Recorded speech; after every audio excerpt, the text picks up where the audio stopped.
My childhood best friend and I made a time capsule of our life goals, but when we opened it a decade later, my list turned the whole night awkward and now my girlfriend won't stop questioning my sexuality. Technically speaking, this happened more than a decade ago, but the mess up was just resting until a few days ago. I was a teenager when my friend and I came up with this idea to write a list of life goals on a piece of paper for our older selves.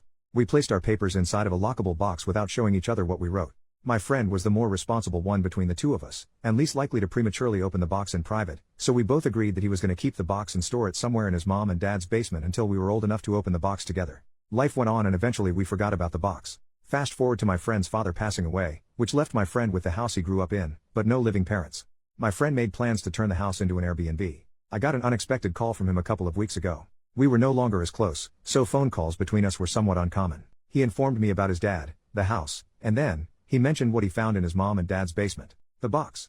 I encouraged my friend to open the box at that moment and read what we wrote while we were on the phone, but he suggested that we make it more meaningful by meeting up and reading it in person. Cut to the two of us becoming the four of us at the meeting because our girlfriends also became invested and involved. So, there we all were, at my friend's parents' house, enjoying good food and good company. When the time came to open the box, everyone was pretty excited. My friend and I totally forgot what we wrote, so all of us were going in blind. A toolbox was required to open the box because the key for the padlock was nowhere to be found. My friend gave me his list and I gave him mine. Our girlfriends wanted it that way. I was the first to read. My friend had the following things on his list. 1. Fix my teeth. 2. Make money. 3. Learn other languages. 4. Travel. 5. Learn to cook. 6. Eat healthy. 7. Lose my virginity. 8. Study. 9. Teach. 10. Continue skateboarding until I die. My friend's list was fun for everyone. However, my friend seemed hesitant to read my list. As soon as he said it might be better if I read my list in private, all of us, including me, egged him on to just read the damn thing. My friend reluctantly read the following out loud. 1. Tell Josh I want to be his bottom. That was literally all I wrote.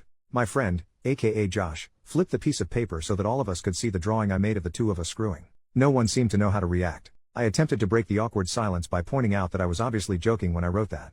My friend backed me up and said it was totally in character for teenage me to make gay jokes at inappropriate times. Everyone kind of filed my list under boys will be boys and laughed it off.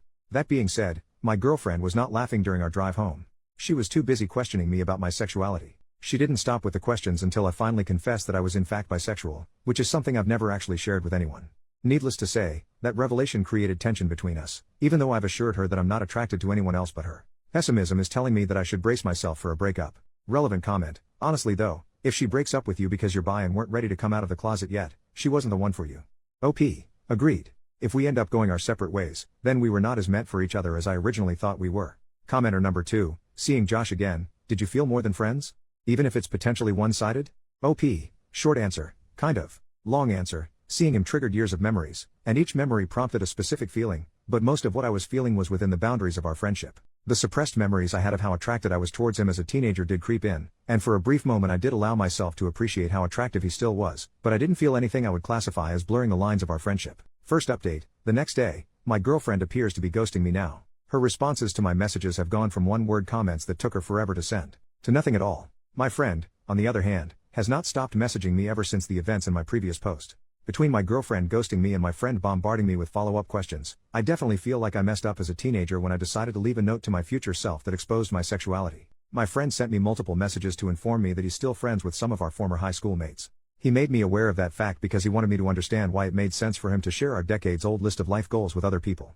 I had no problem with that at first because I assumed that everyone who knew me in high school would laugh at my list and add it to all the other dumb crap I've said and done as a teenager. According to my friend, our former high school buddies did in fact laugh, but they also added my gay joke or gag or whatever to their own little list of clues that apparently made them all doubt my straightness throughout high school. My friend said nothing about me ever made him question my sexuality, but he was beginning to feel like he might have missed something because it seemed like he was the only person in our circle of friends who never connected the dots. I didn't know how to respond to that, but I managed to answer every question he had for me as truthfully as possible. Yes, it was more than just a gay joke. Yes, I wanted to be more than friends. No, I didn't know our friends realized I had an inner twink. No, our friendship didn't fizzle out after high school because I had feelings for you. Yes, I'm into girls and guys. I could go on and on. My friend apologized for putting me on the spot and promised that he was going to make an effort to spend more time with me in person so that he can learn more about what makes me me. Like old times. But gayer, I guess. He also joked about hooking me up with his male friends in case my relationship comes to an end. Last few days have been an emotionally exhausting experience. I unintentionally came out twice now. So much for waiting until I'm ready. Relevant comments. OP on his girlfriend needing to check herself on this topic. She's making me feel like the bad guy for being bi. Last time I checked, I'm still the same person. OP on being forced to go into details when he wasn't ready to come out. You're right. Part of me did want to get it off my chest. I would have preferred if it was planned, but it seems the universe ran out of patience. It's totally possible that my girlfriend might be homophobic, but I'm not 100% sure about that. What I'm definitely sure of is the fact that my girlfriend is insecure. Instead of seeing me as someone who chose her out of all the girls and guys, it appears that she now chooses to see me as the person who might leave her for all the girls and guys. It's too late in the year for this crap. By the end of 2024, I want everyone who knows the truth about my sexuality to approach it the same way my former high school friends apparently did, which is to continue treating me like I'm still me. OP on deserving better after the situation with his girlfriend. I think the end of our relationship is unavoidable at this point. I want to believe that all my girlfriend needs is time to adjust and realize that she has no reason to freak the heck out like this, but my heart is telling me to pull the plug as soon as possible. Second update, 5 days later, my family now knows I'm bi. My girlfriend shared the news with her gym partner, aka my sister, who then informed our parents. I had no idea any of this was happening until I recently visited my mom and dad. What was supposed to be nothing more than the usual hey mom, hey dad, hey totally straight son, blah blah blah unexpectedly became an obvious case of there's an elephant in the room. As soon as my parents asked me how things were going with my girlfriend, I knew they knew. My mom and dad never really cared about who I dated, so for them to all of a sudden be interested in my relationship made me feel like something was up. When I asked my parents what was going on, my mom and dad looked at each other like they were telepathically trying to figure out who's going to take the lead. My mom decided to step up and do the talking, but she became emotional before she even opened her mouth. My dad took over and said my mom was still processing what my sister shared with them about my transition from only girls to not only girls. I didn't have to ask how my sister found out. I knew my sister must have heard it from my girlfriend since the two of them often worked out together. My mom, mid-tears, asked the universe or whatever if none of her children were straight. She was referring to both my brother and sister being gay. My dad reminded my mom that she promised to keep her crap together, especially since she's been through this twice with my two siblings. My mom reminded my dad that she had to keep her crap together throughout their marriage since it's become clear to her where all their children get their gayness from. I didn't know what that meant, and I didn't really want to know, so I interrupted whatever was happening between my mom and dad to tell both of them that, for the record, I was not gay, I was bi, but I was still the same person, and I would appreciate it if life could continue as if nothing changed. I was practically pleading with my parents to please go on with their lives and leave my sexuality out of it because it was beginning to feel like I've been bi for just a few days and now nothing seems to be the same. I was able to diffuse the tension between my parents, albeit just for that moment, and managed to get a group hug out of it. Would I call that a happily ever after? Not at all.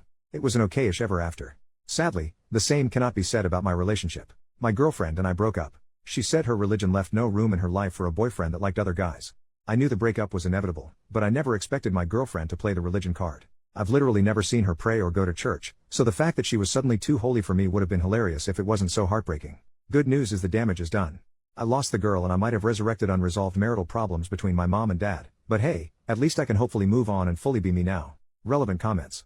Commenter 1. So your gay sister outed you to your parents after working out with your girlfriend who then decided she couldn't be with you. Because, God? That seems hard to accept, but if true your sister would be the jerk in the story. Well, the biggest one anyway. OP. The day my sister moved out of the house was one of the best days of my life. Sharing a house with her for years was an absolute nightmare. I'm convinced she poisoned our dog on purpose. That's how much of a psycho I believe she is. I have no idea what my ex-girlfriend gets out of spending time with my sister other than a firm ass. OP shares details about his father's past. According to my brother, my dad used to sell weed during his hippie days many moons ago, and apparently, where he was selling the most weed just so happened to be close to a popular gay club. My brother showed me a photo of my dad posing inside the gay club with a couple of his stoner customers.